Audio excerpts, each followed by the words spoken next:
Oi, pessoal.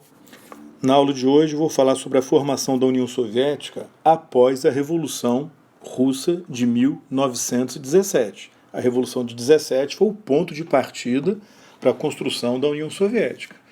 Então, na aula de hoje eu vou falar do governo do Lenin e na outra aula eu vou falar sobre o governo de Stalin. Ok? Bom, aqui uma fotografia que eu já tinha apresentado na outra aula, mostrando o Lenin à esquerda e o Stalin à direita. Nós vimos o seguinte, nós vimos que os bolcheviques tomaram poder em novembro de 1917, em meio à Primeira Guerra Mundial, com a Rússia perdendo a guerra. Os bolcheviques conseguiram assumir a liderança dos sovietes, aqueles conselhos de operários e soldados amotinados, sobretudo de soldados amotinados. E o soviete Petrogrado era a capital na época, São Petersburgo ou Petrogrado, o soviete Petrogrado passou para as mãos dos bolcheviques sob a liderança do Trotsky, e o Lenin comandando o partido bolchevique propriamente dito. E o governo russo, que foi criado em março de 17, no início da Revolução, era aquele governo provisório, uma aliança entre liberais e socialistas moderados, reformistas, que estão preparando a Rússia para uma Assembleia Nacional Constituinte, que, segundo eles, a Assembleia que deveria tomar as decisões mais importantes, como tirar ou não a Rússia da guerra, como é que seria de fato o novo regime político, fazer a reforma agrária, etc, etc. Então, de fato, o governo provisório criou um ambiente, ou conviveu num ambiente democrático, mas muito tumultuado, caótico, por causa da própria Revolução e da formação dos sovietes. Isso em plena guerra, com a Rússia perdendo a guerra e com os alemães avançando, tomando os territórios russos, como a gente viu. O governo provisório perdeu o controle sobre as tropas em Petrogrado e nas outras cidades. Com isso, ele fica enfraquecido, e vimos que Lenin e os bolcheviques, especialmente Lenin e Trotsky, chegaram à conclusão que a Rússia, mesmo não sendo um país industrial avançado, um país onde o capitalismo tinha se desenvolvido plenamente, eles chegaram à conclusão, entretanto, que a Primeira Guerra Mundial destruiria o capitalismo no mundo inteiro. Não haveria mais espaço para o capitalismo, tamanho era o grau de destruição econômica gerada pela Primeira Guerra, em especial destruição financeira. Então eles imaginaram que os países mais avançados da Europa, como a Alemanha, França, Grã-Bretanha, estavam também caminhando na direção de uma revolução operária socialista. Só que a revolução começaria nos países mais fracos, menos desenvolvidos, que era o caso da Rússia. Então, na visão deles, a revolução que eles iriam fazer na Rússia, a revolução socialista, liderada pelos comunistas, liderada pelos bolcheviques, com o apoio dos sovietes, seria o início de uma revolução europeia generalizada. Essa era a expectativa deles. Então, com isso, eles resolviam o dilema de como tomar o poder na Rússia, um país ainda muito atrasado, relativamente pouco industrializado, mais camponês do que operário, e tentar realizar uma revolução inspirada no pensamento marxista. A solução encontrada era que a Revolução Russa não estaria isolada da Revolução Europeia. Era parte de uma revolução internacional generalizada. Então a revolução começaria na Rússia e da Rússia iria se espalhar para outros países. E aí sim, países que iriam virar socialistas, como Alemanha, França e Grã-Bretanha, especialmente a Alemanha, iriam ajudar os bolcheviques na Rússia a superarem o atraso do país, numa aliança entre regimes comunistas de economias socialistas em toda a Europa. Então, na visão do Lenin, na visão do Trotsky, essa aí era a forma de se conciliar o pensamento marxista tradicional, ortodoxo, de que a revolução operária teria que acontecer num país capitalista altamente industrializado, com a realidade da revolução começar num país agrário, rural ou relativamente pouco industrializado, como era a Rússia. De toda forma, vimos que em outubro, segundo o antigo calendário russo, para nós em novembro, foi feita a Revolução Bolchevique, e os bolcheviques, apoiados pelos sovietes, tomaram o poder em Petrogrado. Assumiram o poder também em Moscou. Assumiram o poder em outras cidades. Isso em plena guerra mundial, com a Alemanha avançando sobre o território russo. Porém, os bolcheviques não conseguiram assumir o poder em todo o Império Russo. E eu não estou me referindo às áreas ocupadas pela Alemanha, não. Estou me referindo aos territórios que os alemães não ocupavam. Os bolcheviques assumiram o poder só numa parte da Rússia. Outra parte ficou nas mãos de grupos não bolcheviques. Vamos falar sobre isso mais adiante.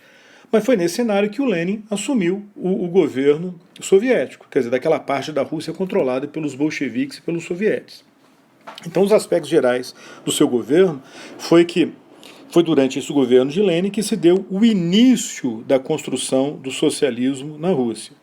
Ou seja, um regime econômico e político caracterizado pela ditadura do Partido Comunista em nome dos trabalhadores e por uma economia estatizada. Lenin começou a construir esse regime. Quando ele morreu, o regime ainda não estava plenamente construído.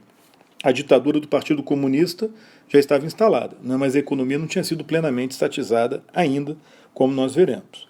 Mas foi ele que criou a União das Repúblicas Socialistas Soviéticas, o primeiro regime marxista e totalitário da história.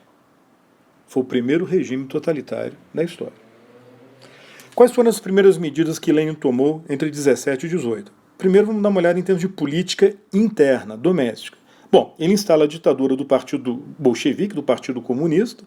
O nome oficial era Governo dos Comissários do Povo. No início, ele teve apoio dos socialistas revolucionários de esquerda, que era a parte mais radical dos SR. Depois os SR saíram do governo e passaram para a oposição.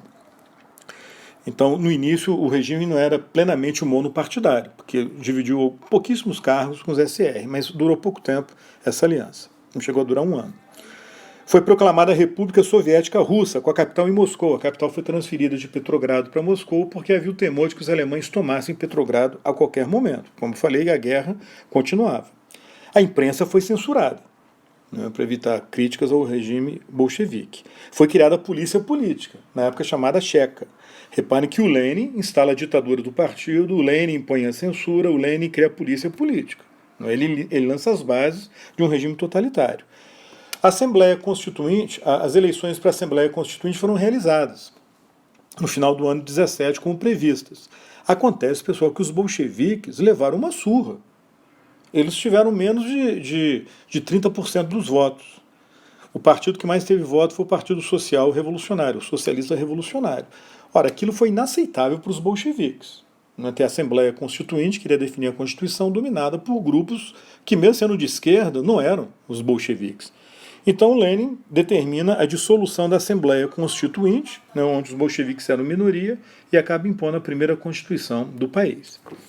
Do ponto de vista econômico, quais foram as primeiras medidas que Lenin tomou? Bom, ele estatiza as grandes empresas, indústrias, bancos, né, comunicação. Esse grito aí é o vendedor de pamonha que está aqui do lado nesse horário. Ele vem sempre vender pamonha, então fica gritando aí quem quer comprar pamonha. Talvez talvez atrapalhe um pouco a gravação. Então ele estatiza as grandes empresas no setor industrial, no setor de serviços, cancela a dívida externa, dá o calote na dívida externa. Ah, mas isso aí não teria represália dos países capitalistas? Claro que haveria represália, e o Lenin já esperava, e o Lenin não estava preocupado com isso, porque a intenção dele era fazer uma revolução que no final ia destruir o capitalismo no mundo inteiro. Então não fazia sentido buscar um compromisso com as potências capitalistas e muito menos pagar a dívida que a Rússia tinha com elas. E ele também lança um decreto famoso chamado Decreto da Terra, onde as terras foram oficialmente nacionalizadas, isto é, estatizadas. Só que na prática, o governo bolchevique ainda não tinha força para controlar as terras. Na prática, pessoal, paralelamente à Revolução Bolchevique, nas cidades, estava ocorrendo uma revolução camponesa no interior, no meio rural. E os camponeses foram ocupando as terras e dividindo as terras entre si, mas de uma forma também meio caótica, né? De toda forma, o Lenin falou que precisava do apoio dos camponeses, ou pelo menos precisava evitar um atrito com os camponeses até se consolidar no poder, e deixou os camponeses ocuparem aquelas terras. Só que isso foi causando um problema que só seria solucionado por meio da violência. O problema era um potencial de futuro conflito entre um projeto socialista bolchevique, que previa agricultura estatizada, e os interesses camponeses, que queriam uma agricultura camponesa com pequenas propriedades rurais, portanto não, uma agricultura não estatal. Mas adiante vamos ver como é que isso foi resolvido.